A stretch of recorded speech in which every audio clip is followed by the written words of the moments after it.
Bonjour à tous, actualité Citroën riche aujourd'hui avec Sophie Marceau et Géry DS en Chine, l'essai du grand C4 Picasso par Cyril Biotto et le DS3, le Cabrio Challenge, avance la focus sur le sommaire d'Auto+.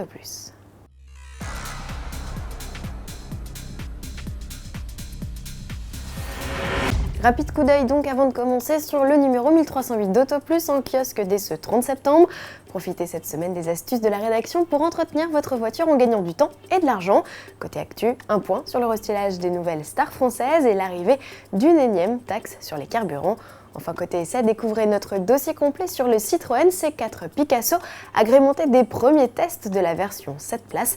Le test de ce monospace est également à voir sur autoplus.fr en compagnie de Cyril Biotto.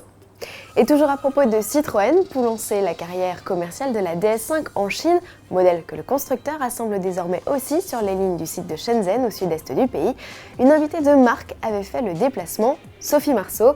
L'actrice, symbole de l'élégance à la française, est devenue l'ambassadrice de la griffe DS. Grâce à elle, PSA compte renforcer son pouvoir d'attraction localement et espère conquérir 5% de part de marché contre 3,8% actuellement. Gageons que la publicité façon carte postale de Paris avec vue sur la Tour Eiffel notamment. Et Sophie Marceau au volant, c'est le bien. Jamais deux actualités Citroën sans une troisième. Cette fois, l'information s'adresse aux amateurs de football et plus particulièrement du Paris Saint-Germain dont la firme au chevron est partenaire officiel. Pas question ici de faire piloter les rois du ballon rond. La mission de Lavezzi, Jallet, Lucas, Pastore et Matuidi est à la mesure de leur talent.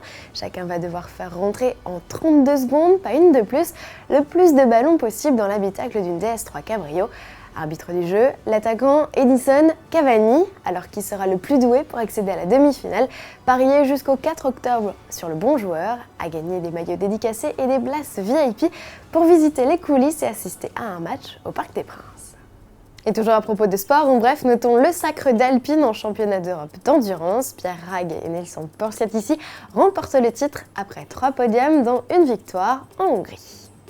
Sécurité pour finir, l'Euro-NCAP revoit encore son protocole de notation. Après avoir intégré l'efficacité des systèmes de sécurité type ESP, l'Institut va désormais mettre à l'essai les radars anti-collision. Pour rappel, le dispositif permet à un véhicule de freiner seul s'il détecte un obstacle et que le conducteur ne réagit pas. Les premiers résultats des tests menés sur des voitures européennes seront connus le 29 octobre prochain. À demain.